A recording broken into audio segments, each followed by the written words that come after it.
નમસ્કાર મિત્રો, ગુજરાતી વાર્તા ચેનલમાં આપનું સ્વાગત છે। 75 વર્ષના સવિતા દેવી સાંજે પાણી લેવા પોતાના રૂમમાંથી બહાર નીકળ્યા। દિવસ ઢળી ગયો હતો ત્યારે જ એક અવાજ તેમના કાને પડ્યો અને જાણે હૃદયના ધબકારા થંભી ગયા। ચહેરો ભાવહીન થઈ ગયો। જેમ તેમ તેઓ પાસેના રૂમમાંથી આવતા અવાજો સાંભળતા ગયા તેમ તેમ તેમના હોશ ઉડી ગયા। જાણે કોઈએ પીગળેલો કાચ કાનમાં નાખ્યો હોય। પાણીની તરસ ક્યારે ગાયબ થઈ ગઈ તે તેમને યાદ નહોતું। તેમના ભારે પગ આપોઆપ પાછા તેમના રૂમ તરફ વળી ગયા। તેમની આંખો પથ્થર જેવી જડ હતી, પરંતુ તેમાં એક વિચિત્ર બેચેની તરવરી રહી હતી। શું થયું સવિતા? પાણી લાવવા ગઈ હતી ને? પાછી કેમ લાવ્યા વગર આવી ગઈ? તેમના પતિ ગણેશલાલજીએ પૂછ્યું, પરંતુ સવિતા દેવી ચૂપ રહ્યા। પલંગ પર બેસી ગયા, એકદમ નિર્જીવ। તેમની ચૂપકીદી અકળાવી દેનારી હતી। અરે સવિતા, વાત શું છે? તબિયત તો ઠીક છે ને? ગણેશલાલજી હવે ચિંતિત થઈ ગયા। સવિતાજી બિલકુલ ચૂપ હતા, બસ આંખોમાંથી આંસુ વહેતા હતા। થોડી પળો વીતી પછી તેમણે ધ્રુજતા અવાજે કહ્યું, મારે નથી જવું તે કતલખાનામાં। ગણેશલાલજી આઘાતમાં આવી ગયા। આ તું શું કહી રહી છે? ભાનમાં તો છે ને? કયા કતલખાનાની વાત કરી રહી છે? અને આપણે ત્યાં કેમ જઈશું? સવિતા દેવીએ માથું ઉંચક્યું। તેમની આંખો લાલ હતી, જાણે આખી દુનિયાનું દર્દ તેમાં સમાઈ ગયું હોય। ધ્રુજતા ઓઠે તેમણે કહ્યું, સાધના? તે સાધના ફોન પર વાત કરી રહી હતી કોઈની સાથે। મેં બધું સાંભળી લીધું, એમ કહીને સવિતાજીએ આખી વાત જણાવી। વાસ્તવમાં પાસેનો રૂમ સવિતાજી અને ગણેશલાલજીના મોટા દીકરા અને બહુ સાધના અને વિક્રમનો હતો। વિક્રમ? તે સમય ઘરે નહોતો અને સાધના પોતાની સહેલી રિયા સાથે વાતો કરી રહી હતી। તેનો અવાજ ધીમો હતો, પરંતુ ઘરમાં શાંતિ હોવાને કારણે બહાર સુધી સંભળાઈ રહ્યો હતો। યાર રિયા, તારાથી શું છુપાવવું? આખો દિવસ મરી પડું છું। સવારથી સાંજ સુધી એક પળની પણ ફુરસદ નથી। આખો દિવસ દોડાદોડીમાં નીકળી જાય છે। બાળકોના કામ, શાળા, ટ્યુશન, ઘરકામ અને ઘણી બધી જવાબદારીઓ। બહાર નીકળવાની ફુરસદ કોને છે? અને હવે તો મમ્મી પપ્પાની તબિયત પણ રોજ બગડી રહી છે। બીજી તરફથી રિયાનો અવાજ આવ્યો, હા હું સમજુ છું સાધના, પણ તારા તો દિયર દિયારાણી પણ છે ને? શું તે લોકો કશું કરતા નથી? આખરે માતા પિતા તો તેમના પણ છે। સાધના એક ઊંડો શ્વાસ લીધો। અરે ક્યાં યાર, તે લોકો તો બિલકુલ મોઢું ફેરવી ગયા છે। અમર અને અનિતા તેમને રાખવાનું તો દૂર, મળવા પણ આવતા નથી। જ્યારે પણ વાત થાય છે કોઈને કોઈ બહાનું। હું તો હવે થાકી ગઈ છું। આટલા વર્ષોથી અમે જ બધું જોઈ રહ્યા છીએ। શું તેમનો કોઈ ફરજ નથી? રિયાએ તરત જવાબ આપ્યો, આ તો બહુ ખોટી વાત છે સાધના। અમારે ત્યાં તો આવું થતું નથી। મારા સાસુ સસરા અને ત્રણેય ભાઈઓ સરખી રીતે રાખે છે। દોસ્તો, જલ્દીથી વિડીયો લાઇક કરી ચેનલ સબસ્ક્રાઈબ કરી દો અને છેલ્લા સુધી જોજો। 4 મહિના કોઈને બોજ પણ લાગતો નથી। બધાની જવાબદારીઓ વહેંચાઈ જાય છે। સાધના ચૂપ થઈ ગઈ। થોડી વાર પછી તેને કહ્યું, હા તારો આઈડિયા તો સારો છે, સાચું કહી રહી છે તું। વળી હવે તો મોંઘવારી પણ એટલી વધી ગઈ છે કે બચત તો દૂર, ખર્ચ કાઢવો પણ મુશ્કેલ થવા લાગ્યો છે। તો પછી વાત કર તારા પતિ વિક્રમ સાથે। વિક્રમ સમજદાર છે, માની જશે। આ જવાબદારી બંને દીકરીઓની છે, એકલા તમારી કેમ?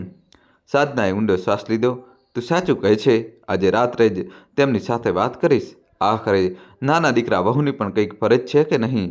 જ્યારે સવિતાજીએ આ બધી વાત પોતાના પતિ ગણેશલાલજીને જણાવી ત્યારે તેમના મનનો ગુસ્સો, દુઃખ અને હેરાની એકસાથે ઉભરી આવ્યા। શું સાધનાએ આવું કહ્યું? મારી વહુ, મારી દીકરી જેવી સાધનાએ ગણેશલાલજીનું દિલ ધડકન ચૂકી ગયું। આ એ જ વહુ હતી જે દરરોજ સવારે તેમના માટે ગરમ પાણી લાવી આપતી હતી, ઘૂંટણ પર તેલની માલિશ કરી આપતી હતી, સાસુમા માટે ખાસ આદુવાળી ચા બનાવી આપતી હતી અને સસરાજીની જરૂરિયાત મુજબ મરચાં મસાલા વગરનું ખાવાનું। આજે એ જ વહુ તેમની જવાબદારી અને બોજના ત્રાજવે તોડી રહી હતી। સવિતા દેવી કશું બોલ્યા નહીં। તેઓ એવા જ હતા, થોડું ઓછું બોલતા હતા, પણ જે અનુભવતા હતા તે ચૂપચાપ પોતાની ડાયરીના પાના પર ઉતારી દેતા હતા। એ પાના વર્ષોથી તેમના મનની વાત બની રહ્યા હતા। તેઓ પલંગ પર બેસીને ફરી ઘણી વાર સુધી કંઈક લખતા રહ્યા। બીજી સવારે ઘર આસપાસના દિવસોની જેમ જ ચહલ પહલથી ભરાઈ ગયું, પણ દરરોજ સવારે 5 વાગે ઉઠી જતી સવિતા દેવીની આંખો આજે 7 વાગે પણ બંધ હતી। આખી રાત તેમના મનમાં ચાલી રહી વાતોએ ઊંઘને નજીક આવવા દીધી ન હતી। રસોડામાંથી ખણખણનો અવાજ આવી રહ્યો હતો, ગેસની સીટી, ચાની ખુશ્બુ અને વિક્રમ અને સાધનાની વાતો અને બાળકોની એ જ રોજની લડાઈ। દેવ પોતાના રૂમમાંથી બહાર નીકળ્યો અને ઊંચા અવાજે બોલ્યો, મમ્મી, આ સિયાની બચ્ચી મને ભણવામાં ડિસ્ટર્બ કરે છે। પોતે તો ભણતી નથી, બસ મને હેરાન કરતી રહે છે। સિયા તરત જ પાછળથી આવી ગઈ, મમ્મી ખોટું બોલી રહ્યો છે આ, મારા બોર્ડ એક્ઝામ આવવાના છે, મને જ શાંતિથી ભણવા દેતો નથી। બંને ભાઈ બહેનોની વાતોમાં ગરમી વધી રહી હતી. સાધનાએ વચ્ચે જ અટકાવતા કહ્યું, બસ કરો, તમે બંને સવારે સવારે શરૂ થઈ જાઓ છો. આ ઘર છે, કોઈ કસ્તુનો અખાડો નથી. પછી તે વિક્રમ તરફ ફરી જે છાપું વાંચી રહ્યો હતો. સાંભળો, મારે તમારી સાથે કંઈક જરૂરી વાત કરવી છે. વિક્રમે છાપું નીચે રાખ્યું. શું થયું? સાધનાએ કહ્યું, હું વિચારી રહી હતી કે કેમના મમ્મી પપ્પાને અમારાને અનિતા પાસે મોકલી દઈએ. વિક્રમ એક પળ માટે ચૂપ રહી ગયો. પછી તેની આંખો તેની તરફ ઉઠી. શું? સાધનાએ કહ્યું, હવે જુઓ ને, 3 રૂમનું ઘર છે, બાળકોનું ભણતર વધી રહ્યું છે. દેવ અને સિયા બંનેને હવે અલગ અલગ રૂમ જોઈએ છે. મમ્મી પપ્પાને ત્યાં મોકલી દઈશું તો ઘર પણ થોડું ખુલ્લું લાગશે અને બાળકોને પણ જગ્યા મળી જશે. સિયાની તો બોર્ડની પરીક્ષા છે. વિક્રમનો ચહેરો એક પળમાં કડક થઈ ગયો. સાધના, કેવી વાતો કરી રહી છે તું? સાધના ગુસ્સે થઈ ગઈ. હું બિલકુલ સાચું કહી રહી છું. આટલા વર્ષો થઈ ગયા, ક્યારેય અમારે કહ્યું કે મમ્મી પપ્પાને તેના પાસે મોકલી દો? 2 વર્ષ પહેલાં બંને એકવાર ગયા હતા તેમના ઘરે. 1 મહિનો પણ રાખી શક્યા ન હતા તે લોકો. 1 મહિના પહેલાં જ પાછા મોકલી દીધા હતા. વિક્રમ હવે ઊભો થઈ ગયો. તેના અવાજમાં થોડો ગુસ્સો હતો. મારી વાત કાન ખોલીને સાંભળી લે સાધના, હું મમ્મી પપ્પાને ક્યાંય મોકલવાનો નથી. તું નાસ્તો બના, હું નાહીને આવું છું. સાધના થોડીવાર ઊભી રહી, જાણે આશા હજી પણ બાકી હોય, પણ તે નહાવા જતો રહ્યો હતો. તેના જતાં જ સાધનાએ થાળી જોરથી સિંકમાં પછાડી. બાળકોની બબાલ હવે શાંત થઈ ગઈ હતી. થોડીવાર પછી દેવ પોતાના કોલેજ માટે નીકળી ગયો અને સિયા સ્કૂલની વાનમાં ચડી ગઈ. સાધના ચૂપચાપ રસોડામાં નાસ્તાની પ્લેટ મૂકી રહી હતી. વિક્રમે નાસ્તો કર્યો, પણ બંને વચ્ચે એક અજીબ શાંતિ છવાયેલી રહી. વિક્રમે સાધના સાથે સવારની બબાલનો કોઈ ઉલ્લેખ ન કર્યો, પણ સાધનાનો ચહેરો સ્પષ્ટ જણાવી રહ્યો હતો કે વાત ત્યાં જ અટકેલી છે અને તે હવે કોઈ સમાધાન કરવાની નથી. તેનું મન ઉદાસ હતું. વિક્રમ આખરે મારી વાત કેમ સમજતા નથી? કેમ દર વખતે એ જ વાત દોહરાવે છે? મનમાં અને મનમાં તે બબડતી જતી હતી. દિયરનો સારો એવો બિઝનેસ છે, પોતાનું વાહન, મોટું ઘર, નોકર પણ છે, છતાં મમ્મી પપ્પા ફક્ત અમારા જ માથે કેમ? તે વિચારતી રહી. જો તે રાખી લે તો અમને પણ થોડી રાહત મળી જાય. પણ ના, વિક્રમને તો આદર્શ દીકરાનું સર્ટિફિકેટ જોઈએ છે. ને રાત થઈ. ઘરમાં સામાન્ય ચહલપહલ પાછી ફરી હતી. વિક્રમ ઓફિસથી પાછો ફર્યો તો સાધનાએ ઠંડા અવાજે કહ્યું, મારે 10,000 જોઈએ છે. વિક્રમ ચોંકી ગયો. આટલા પૈસા શેના માટે? મારા પિતરાઈ બહેન સીમાના લગ્ન છે આવતા મહિને. ભૂલી ગઈ કે શું? બાળકો માટે કપડાં લાવવાના છે, પોતાના માટે પણ કંઈક લેવાનું છે. ઘરવાળાઓની નજરમાં પણ તો કંઈક ઇજ્જત રાખવી છે ને? સાધનાએ કહ્યું. પણ વિક્રમ પરેશાન થઈ ગયો. સાધના, તું તો જાણે જ છે જ, મહિનાના છેલ્લા દિવસો ચાલી રહ્યા છે. હજી 1 દિવસ કાઢવો પણ મુશ્કેલ છે. મમ્મીની દવાઓ પરમ દિવસે લાવ્યો હતો અને પપ્પાને 1-2 દિવસમાં હાડકાના ડૉક્ટર પાસે લઈ જવાના છે. હજી તો આ બધું જોઈ લઈએ, પછી લગ્નના ખર્ચાની વાત કરીશું. સાધનાનો ચહેરો ગુસ્સે થઈ ગયો. બસ આજ સાંભળવાનું બાકી હતું? તમને તો મમ્મી પપ્પા સિવાય કશું દેખાતું જ નથી. અમે તો જાણે તમારા માટે કશું છીએ જ નહીં. કેટલી વાર કહ્યું, જો તેમને અમારા પાસે મોકલી દો તો બધી પરેશાની હલ થઈ જશે. તેમની પાસે પૈસાની કમી થોડી છે. થોડો ખર્ચ કરી દેશે તો શું બગડી જશે? અમારા તો પોતાના ખર્ચા પણ નથી નીકળતા. સિયાની ફી, દેવનું ભણતર, આગળ તો આ બધું વધુ વધશે. એક કામ કરો ને, જો નોકરીથી ગુજરાન નથી થતું તો કોઈ બિઝનેસ શરૂ કરી લો. તો વિક્રમે કહ્યું, બિઝનેસ ચલાવવો સહેલો નથી સાધના. જેટલા પૈસા આવી રહ્યા છે તે પણ ખોઈ બેસીશું અને શું ખબર 1-2 મહિનામાં પ્રમોશન મળી જાય, પછી બધી તકલીફો દૂર થઈ જશે. હા હા, મળી ગયું તમને પ્રમોશન અને દૂર થઈ ગઈ તમારી તકલીફો. છેલ્લા 3 વર્ષથી આ જ બધું સાંભળતી આવી છું. ત્યારે સિયા રૂમમાં આવી. પપ્પા, કાલે મારે કમ્પ્યુટર કોર્સની ફી જમા કરાવવાની છે. પહેલાંથી જ 1 મહિનો મોડું થઈ ગયું છે. પ્લીઝ હવે તો કરાવી દો. વિક્રમે માથું પકડી લીધું. અરે સિયા, ક્યાંથી લાવવું આટલા પૈસા?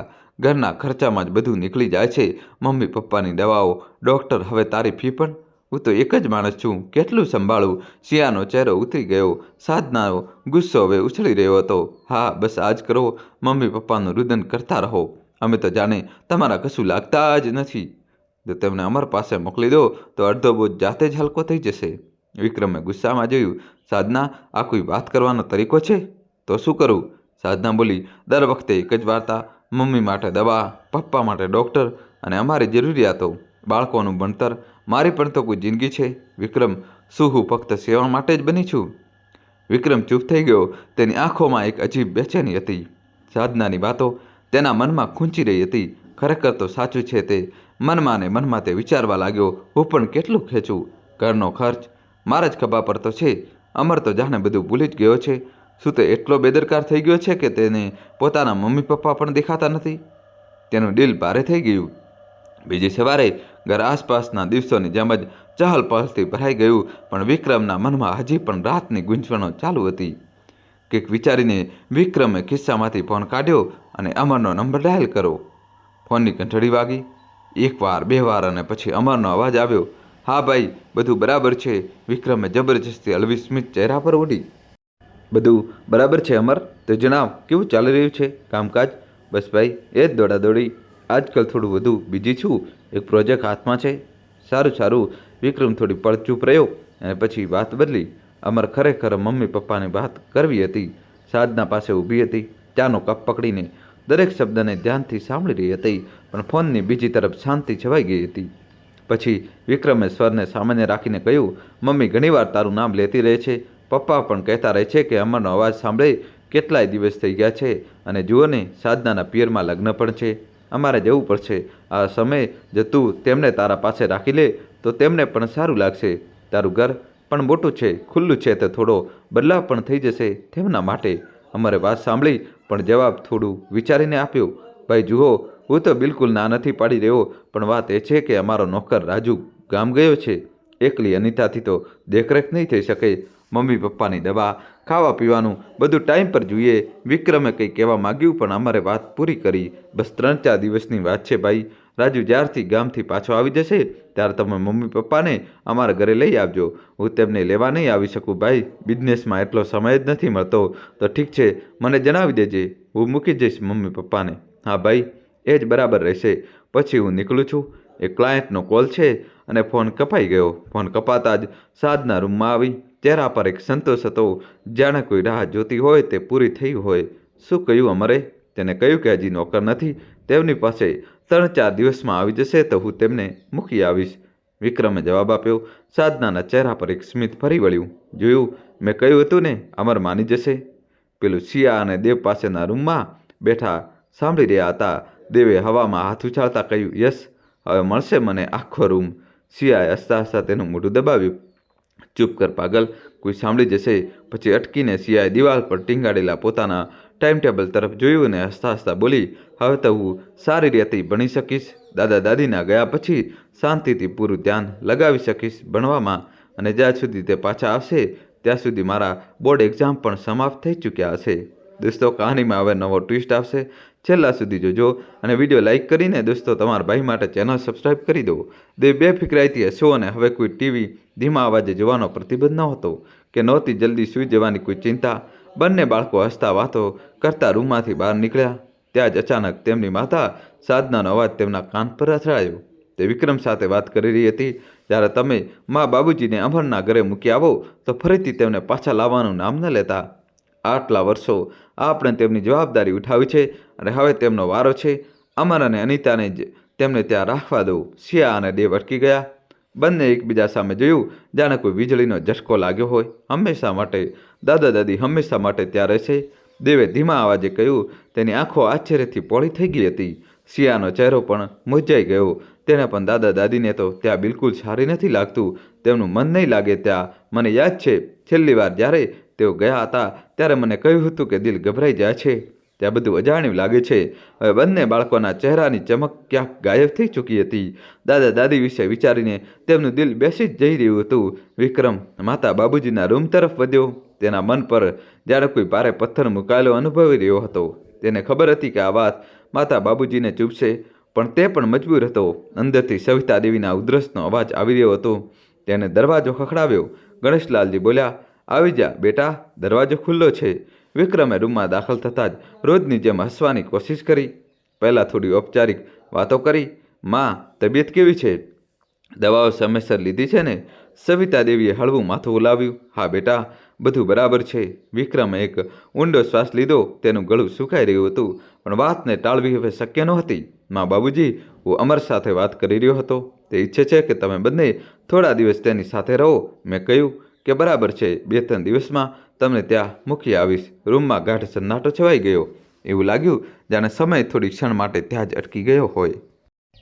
ગણેશલાલજીએ ચશ્મા ઉતાર્યા અને તેને સાફ કરતાં પૂછ્યું, તો કેટલા દિવસો માટે મોકલી રહ્યો છે બેટા?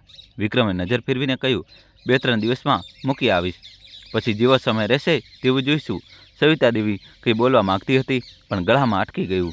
આંખોમાં પાણી ભરાઈ આવ્યું, પણ તેમણે તરત જ પાલકથી લૂછી લીધું. બરાબર છે બેટા, તેમણે બસ આટલું જ કહ્યું.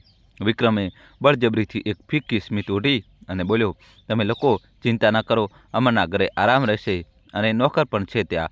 પણ બંને વૃદ્ધ ચૂપ હતા. વિક્રમને તેમની ચૂપકીદી અસહજ કરી રહી હતી.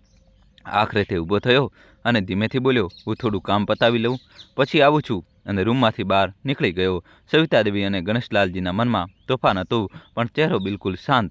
કદાચ આ જ ઉંમરનો હુનર હોય છે.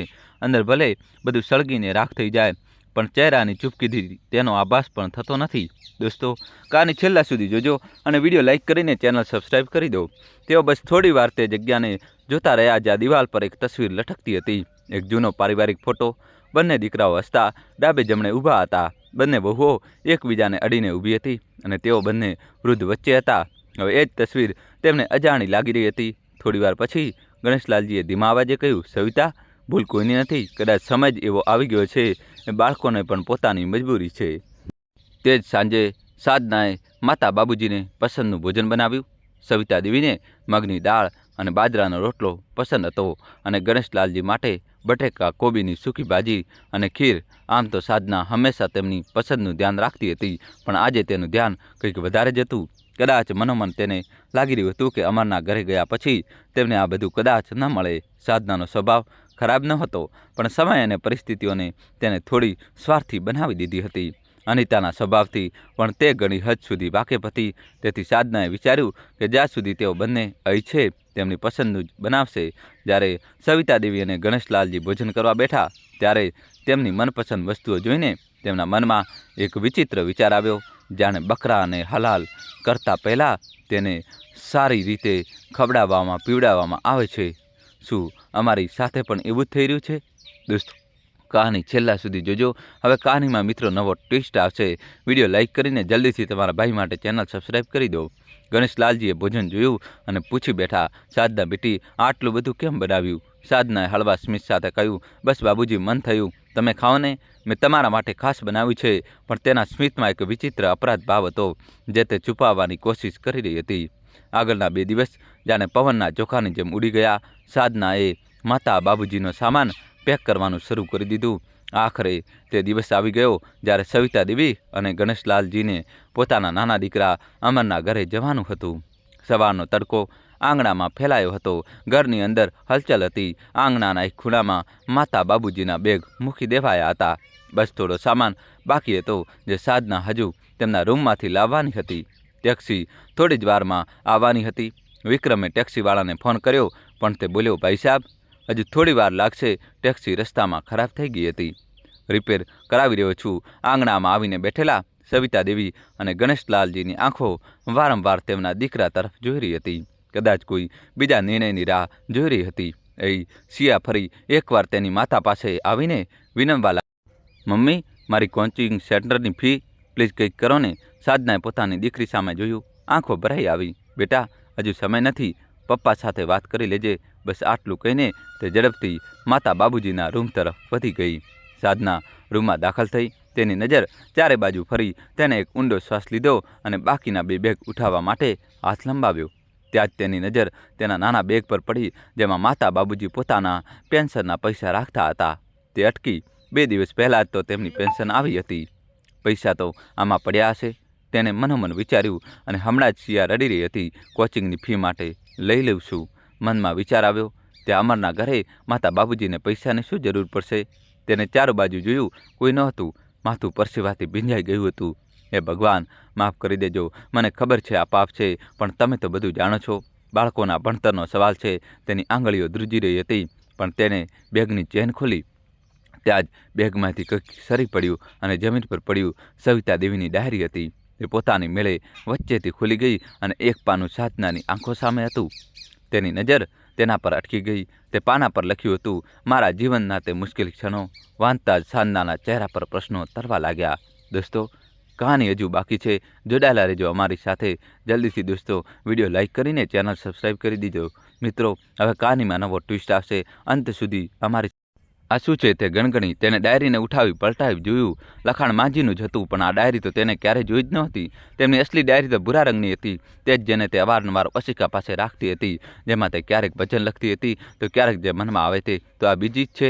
આ તો મેં ક્યારેય જોઈ જ નથી. સાધનાનું મન ડાયરી બંધ કરવાનું કહી રહ્યું હતું. કોઈની ખાનગી વાતો વાંચવી તો ન જોઈએ, તેણે વિચાર્યું, પણ તેની આંખો તે શબ્દો પર અટકી ગઈ. મન મૂંઝવણ અને જિજ્ઞાસા વચ્ચે ઝૂલી રહ્યું હતું. માંજીના જીવનમાં એવા કયા અનુભવો છે જેનો ઉલ્લેખ આમાં કરવામાં આવ્યો છે? તેને વિચાર્યું. તેનું ગળું સુકાવા લાગ્યું હતું. રૂમમાં સન્નાટો હતો. માત્ર આંગણામાંથી શિયા અને દેવની ધીમી ધીમી વાતો સંભળાઈ રહી હતી. તેને ધીમેથી પાનું પલટાવ્યું અને જેવું તેની નજર આગળના શબ્દો પર પડી, તેનું દિલ ધબકી ઉઠ્યું. તારીખ હતી 2 વર્ષ પહેલાંની. આજે અમને અમારા નાના દીકરા અમરના ઘરે આવ્યાને 1 અઠવાડિયું વીતી ગયું છે. શરૂઆતમાં બધું કેટલું સુંદર હતું. અનિતાએ અમારું પૂરું ધ્યાન રાખ્યું. અમારી તબિયત મુજબ બધું તે જ બનાવડાવતી. અમર પણ બાળકોને લઈને રોજ રૂમમાં આવતો, હસતો, વાતો કરતો, અમારી પસંદ નાપસંદ વિશે અનિતાને જણાવતો. નોકર રાજુને કડક સૂચના હતી કે માતા બાબુજીની દરેક જરૂરિયાત પૂરી થાય. રાજુ એટલો ચુસ્ત હતો કે અમે કંઈ કહીએ અને તે દોડીને કામ કરી દેતો. ટેલિવિઝન પર મારી કથા કે પ્રવચનનો સમય હોય તો તરત ચાલુ કરી દેતો. એટલું સારું લાગતું હતું. ત્યાં એક શાંતિ ઉતરી આવી હતી દિલમાં. પણ આ બધું બસ 1 અઠવાડિયા સુધી જ રહ્યું. હવે બધું બદલાઈ ગયું. અમરનું આવવું પહેલાં ઓછું થયું, પછી બંધ થઈ ગયું. બોલાવતા તો ખેંચીને જવાબ આપતો કે જરૂરી કામ છે માં, કંઈ કહેવું હોય તો અનિતાને કહી દો. પણ અનિતા પણ હવે અમારી સાથે સંબંધ નહોતી રાખતી. 3 સમયનું ભોજન અમારી પાસે પહોંચી જતું. ક્યારેક તે પોતે લાવતી તો ક્યારેક રાજુના હાથે મોકલતી. પણ તેની આંખોમાં આવે તે ગરમ જોશી ગાયબ હતી જે પહેલાં હતી. અમને જે રૂમ આપવામાં આવ્યો હતો તે મહેમાનોવાળો હતો. ઘરથી થોડો કપાયેલો. હા, અમે અનિચ્છનીય મહેમાન જ બની ગયા હતા ત્યાં. હવે અમે કોઈ જરૂરી માટે અવાજ લગાવતા તો રાજુ પણ સાંભળીને અંશુનો કરી દેતો. એનો પણ શું વાંક? તે તો જોઈ રહ્યો હતો જ્યારે માલિક અને માલકીન જ મા બાપની ચિંતા કરતા નથી, ઉલટાનું તેમનો અવાજ સાંભળીને પણ ચીડાય છે, તો તેને શું જરૂર હતી અમારું ધ્યાન રાખવાની? દોસ્તો કહાની છેલ્લા સુધી જોજો. હવે કહાનીમાં મિત્રો નવો ટ્વિસ્ટ આવશે. વાંચતા વાંચતા સાધનાએ અપરાધ ભાવ થયો. તે આગળ વાંચવા લાગી. ત્યાં જ બહારથી અવાજ આવ્યો, સાધના, મા બાબુજીની દવા કરવાનો સમય થઈ ગયો છે. પાણી લાવીશ? હા, હમણાં લાવું છું, સાધનાએ જવાબ આપ્યો અને દોડીને પાણી લઈ આવી. જ્યારે સાધના પાણી લઈને તેમની પાસે ગઈ તો તેને ધ્યાનથી તેના સાસુ સસરા સામે જોયું. તેમના બંનેના ચહેરા પરની કરચલીઓ આજે કંઈક વધારે જ ઊંડી થઈ ગઈ હતી. તેમના ભાવહીન ચહેરાની અંદર છુપાયેલા ભાવો કદાચ તે આજે વાંચી શકી હતી. પછી વિક્રમે કહ્યું, સાધના, બધો સામાન લાવીને આવીને તું? તો સાધના બોલી, ના, બસ 1-2 બેગ પડી છે, હું હમણાં જ લઈને આવું છું, કહીને તે પાછી અંદર આવી. પરંતુ ડાયરીમાં આગળ શું લખ્યું છે તે જાણવાની જિજ્ઞાસાએ તેને ફરીથી ડાયરી ઉપાડવા મજબૂર કરી દીધી. આગળ લખ્યું હતું, ભલે વહુ મને રસોડામાં જવા દેતી નહોતી, પણ પાણી માંગવા પર પણ કોઈ પાણી આપવા આવતું નહોતું, એટલે હું જ રસોડામાં જઈને પાણી લઈ આવતી હતી. ફળો અને મીઠાઈઓથી ફ્રીજ ભરેલું પડ્યું હતું, પણ મજાલ છે કે બહુ અમને કંઈક પહોંચવા દે. અહીંયા સુધી કે નોકર પણ છુપાને ખાઈ જતો હતો, પણ અમને તરસે રાખવામાં આવતા હતા. હા, સાંજે નોકર આવીને દૂધનો ગ્લાસ જરૂર આપી જતો હતો, પણ તે દૂધમાં પણ અડધાથી વધારે પાણી મિશ્રિત હોય છે. જોઈને જ દૂધ પીવાની ઈચ્છા મરી જતી. એક મારી વહુ સાધના જે વરિયાળી અને ઇલાયચી નાખીને એટલું સ્વાદિષ્ટ દૂધ અમારા માટે લઈ આવતી હતી, અને ક્યાં આ પાતળું પાણી જેવું દૂધ. ભૂખ ન હોય તો પણ સાધના બહુ જબરજસ્તી રોટલી આપી જતી, કેમ કે ભોજન ખાઈશું તો જ દવા ખાઈ શકીશું. તેની પ્રેમભરી વાતો સાંભળીને જ ભૂખ લાગવા માંડતી. ભોજન ખાધા પછી ફળ કાપીને આપવાનું શું તે ક્યારે ભૂલી હતી? અને અહીં ભલે ફ્રીજમાં પહેલાં સડી જાય, બહારનો નોકર ખાઈ જાય, પણ મજાલ છે કે ઘર બેઠેલા સાસુ સસરાને કંઈ મોઢે લાગે. નાની વહુ એક દિવસ દવાઓ પૂરી થઈ ગઈ હતી. મેં અનિતાને ઘણીવાર અવાજ આપ્યો, મારી દવા મંગાવી દો, પણ તે ના આવી. છેવટે મેં પૌત્રને બોલાવ્યો, બેટા, મમ્મી ઘરે નથી શું? મેં પૂછ્યું. તે માસૂમ બાળકે જે જવાબ આપ્યો તે મારા દિલમાં ખંજરની જેમ ઉતરી ગયો. દાદી, મમ્મી કહે છે કે તમે અને દાદા આખો દિવસ તેમનું માથું ખરાબ કરો છો. તે અત્યારે તેમના રૂમમાં છે, પણ કહી રહી છે કે તમારી વાતો સાંભળીને થાકી ગઈ છે. માસૂમિયતથી તેને બધું કહી દીધું. પછી બોલ્યો, તમે મારા મમ્મી પપ્પાને કેમ આટલા હેરાન કરો છો? સાંભળીને જાણે મારું કાળજું ઘણા ટુકડાઓમાં વહેંચાઈ ગયું. અમે બંને હેરાન રહી ગયા અને ફાટી આંખોએ એકબીજા સામે જોતા જ રહ્યા. તે નાના બાળકને પણ આટલું બધું શીખવી દીધું. તે લોકોએ પોત્ર તો પોતાની વાત કહીને જતો રહ્યો. એ વિક્રમના પિતાજી મને બોલ્યા, તે તો બાળક છે સવિતા, પોતાની મા પાસેથી જે શીખશે પોપટની જેમ બોલશે. અને આમ પણ જ્યારે આપણો પોતાનો દીકરો જ આપણી સેવાને બોજ સમજે, આપણી પાસેથી પીછો છોડાવવાનું વિચારે, આપણાથી દૂર ભાગે, તો પછી તેની પત્નીને આપણી શું પરવા હશે? હવે મેં પણ મનોમન નક્કી કરી લીધું કે હવે બસ વિક્રમનો ફોન અવારનવાર આવતો રહેતો હતો ખબર અંતર પૂછવા માટે, પણ મેં તેને ક્યારેય કહ્યું નહોતું કે અમે અહીં કેટલી તકલીફમાં છીએ. મન નહોતું ઈચ્છતું કે તેને પરેશાન કરીએ, પણ હવે મારો ધીરજ ખૂટી ગયો હતો. મેં વિચારી લીધું કે આગલી વખતે વિક્રમનો ફોન આવશે તો હું તેને કહીશ કે અમને અહીંથી લઈ જાય. પણ બીજા દિવસે કંઈક એવું થયું કે તેના પર વિશ્વાસ કરવો મુશ્કેલ થઈ ગયો. સવારે સવારે અનિતા પોતે અમારા રૂમમાં આવી. તેના હાથમાં દૂધનો ગ્લાસ હતો. લ્યો બાબુજી, તેણે કહ્યું, દૂધ પી લો. મેં ગ્લાસ સામે જોયું અને મારી આંખો આશ્ચર્યથી ફાટી ગઈ. દૂધ પર મલાઈ હતી, જાડું અને પાણી વગરનું. આટલા દિવસો પછી આવું દૂધ જોઈને મને મારી આંખો પર વિશ્વાસ ન થયો. અનિતા ગ્લાસ મૂકીને જતી રહી. હું અને વિક્રમના બાબુજી ચૂપ હતા. ત્યાં જ બહાર પોત્રોનો અવાજ આવ્યો. તે બંને રમી રહ્યા હતા. રમતા રમતા મોટાએ નાનાને કહ્યું, અરે આજે મમ્મીએ રાજુ કાકાને ખૂબ ઠપકો આપ્યો. કેમ ઠપકો આપ્યો? નાનાએ આશ્ચર્યથી પૂછ્યું. અરે તે રસોડાનો દરવાજો ખુલ્લો મૂકી ગયા હતા. બિલાડી અંદર ઘૂસી આવી હતી. સાચે? નાનાએ આંખો પોળી કરીને પૂછ્યું. હા, મોટો હસતા હસતા બોલ્યો. સારું થયું, નહીં તો અમારે તે દૂધ પીવું પડત. બિલાડીએ તો બધું દૂધ ઉચકીટ કરી દીધું.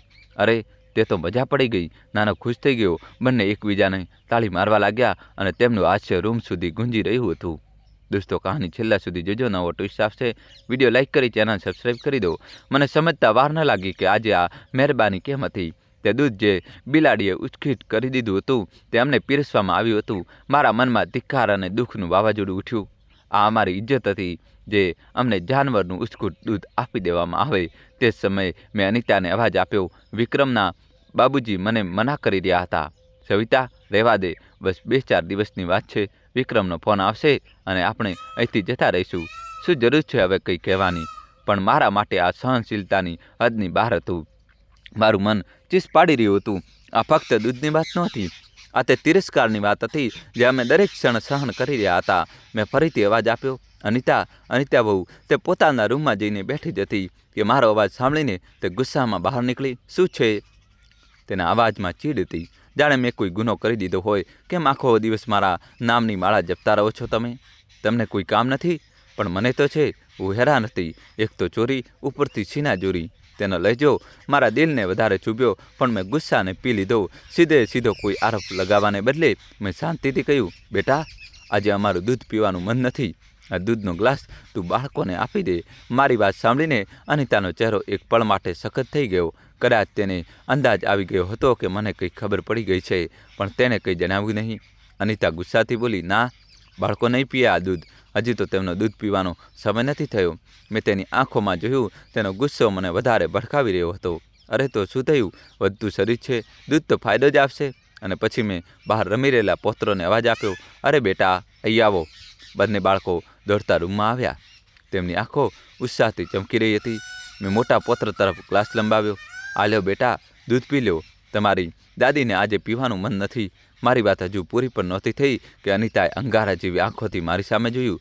મેં કહ્યું હતું ને, બાળકો નહીં પીએ. તેના અવાજમાં હવે ચીડની સાથે સાથે એક અજીબ ડર હતો. મેં તેની આંખોમાં જોયું અને ધીમેથી કહ્યું, કેમ? કારણ કે આ બિલાડીનું એઠું દૂધ છે એટલે ને? અનિતા ચોંકી ગઈ.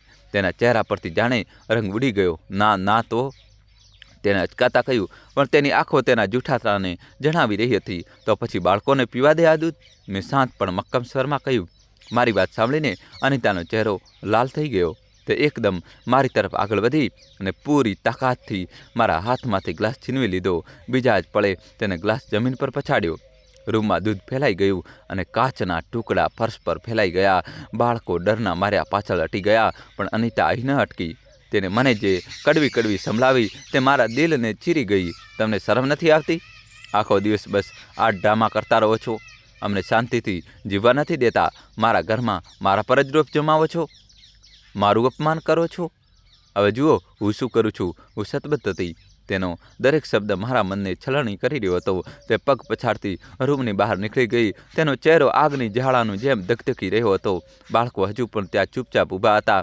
તેમને કંઈ સમજાઈ નહોતું રહ્યું, પણ અચાનક ઉઠેલા વાવાઝોડાની આહટથી તે ડરી ગયા હતા. દોસ્તો, કહાની છેલ્લા સુધી જોજો અને વિડીયો લાઈક કરીને ચેનલ સબસ્ક્રાઈબ કરી દો. વિક્રમના બાબુજી પોતાની ભીની આંખો છુપાવી રહ્યા હતા. રૂમમાં જઈને અનિતાએ કદાચ અમરને ફોન કરી દીધો. થોડી જ વારમાં તે ઘરે પહોંચી ગયો. તેનો ભારે અવાજ ગલિયારામાં ગુંજી રહ્યો હતો. શું થઈ ગયું હવે? અમે બંને રૂમમાં છુપાઈને બેઠા હતા. અમર પોતાના રૂમમાં ગયો અને ઘણીવાર સુધી અનિતા અને તે વાત કરતા રહ્યા. તેના અવાજો દિવાલો સાથે ટકરાઈને એક ધીમી ગુંજ બની રહ્યા હતા. હું કંઈ સાંભળી શકી નહોતી, પણ મારું મન જાણતું હતું કે અનિતા તેની વાતને તોડી મરોડીને રજૂ કરી રહી હશે. તેમ છતાં મને ખાતરી હતી કે જ્યારે હું અમરને સત્ય કહીશ ત્યારે તે આપણને જ સાચો ઠેરવશે. આખરે અમે તેના માતા પિતા છીએ, તો અમારું અપમાન તે કેવી રીતે સહન કરશે? થોડીવાર પછી અમર દરવાજો ખખડાવ્યા વિના અંદર આવ્યો અને પાછળ અનિતા પણ હતી. તેના ચહેરા પર એ જ સૂકી નારાજગી હતી. મેં જોયું અને કહ્યું, બેટા, તને ખબર છે આજે અનિતાએ અમારી સાથે શું કર્યું? તે દૂધ. પણ મારી વાત હજુ પૂરી થઈ નહોતી ત્યાં જ અમર આગની જેમ ફાટી પડ્યો. મને બધું જ ખબર છે તેને શું કર્યું અને તમે આખો દિવસ શું કરતા રહો છો. થોડી તો શરમ હોવી જોઈએ. માં, આસપાસમાં અમારી ઇજ્જત છે. લોકો શું કહેશે જ્યારે તમને ચીસ કરતા સાંભળશે? આ ઝઘડો સાંભળશે તો અમારી રેપ્યુટેશનનું શું થશે? તેણે જ કહ્યું. તે શબ્દો ન હતા, પણ છરીઓ હતી. તેના શબ્દો મારા કાનમાં ગુંજી રહ્યા હતા અને પછી જાણે બધું જ અટકી ગયું. મારું મગજ શૂન્ય થઈ ગયું. આ એ જ દીકરો હતો જેના માટે મેં રાત જાગીને દુઆઓ માંગી હતી, જેની ઉચ્ચ શિક્ષા માટે અમે અમારી જમીન પણ વેચી દીધી હતી, પોતાની દરેક ખુશી કુરબાન કરી દીધી હતી, ફક્ત એટલા માટે કે તે સેટલ થઈ જાય. પણ તેને હું દુઆ કરી રહી હતી કે કોઈ પણ રીતે જમીન ફાટી જાય અને હું તેમાં સમાઈ જાઉં. જ્યારે પોતાની જ ઓલાદ પોતાની રહી તો બીજા કોઈને કેવી રીતે દોષ આપી શકું? મને યાદ નથી કે તેને શું કહ્યું, શું સંભળાવ્યું. તેનો અવાજ મારા કાનમાં ગૂંજતો રહ્યો, પણ શબ્દો ધૂંધળા થઈ ગયા. મારા શ્વાસોશ્વાસ તૂટવા લાગી અને આંખો સામે અંધકાર છવાવા લાગ્યો. ક્યાં સુધી હું ભૂત બનીને બેઠી રહી તે ખબર નથી. જ્યારે હોશ સંભાળ્યો ત્યારે વિક્રમના બાબુજી મને ટેકો આપી રહ્યા હતા.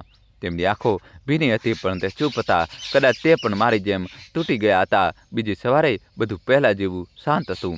એવું લાગી રહ્યું હતું કે કોઈ તોફાન આવીને પસાર થઈ ગયું હોય. વિક્રમના બાપુજીએ અમરને બૂમ પાડીને કહ્યું, બેટા, અમને પાછા ત્યાં જ છોડી દે. વિક્રમ પાસે, અમારા પોતાના ઘરે અમારું મન ત્યાં જ લાગે છે. અમરે હળવું ઠીક છે કહ્યું, જાણે કોઈ જવાબદારીથી છુટકારો મળ્યો હોય. પાછળથી અનિતા પણ સાંભળી રહી હતી. તેના ચહેરા પર રાહત છવાઈ ગઈ, જાણે કોઈ બાહ્ય ભારથી મુક્તિ મળી હોય. તે પહેલી અને છેલ્લી વાર હતી જ્યારે અમે તે ઘરમાં ગયા હતા, અને સાચું કહું તે પછી ક્યારેય ત્યાં પાછા જવાની ઈચ્છા થઈ નથી.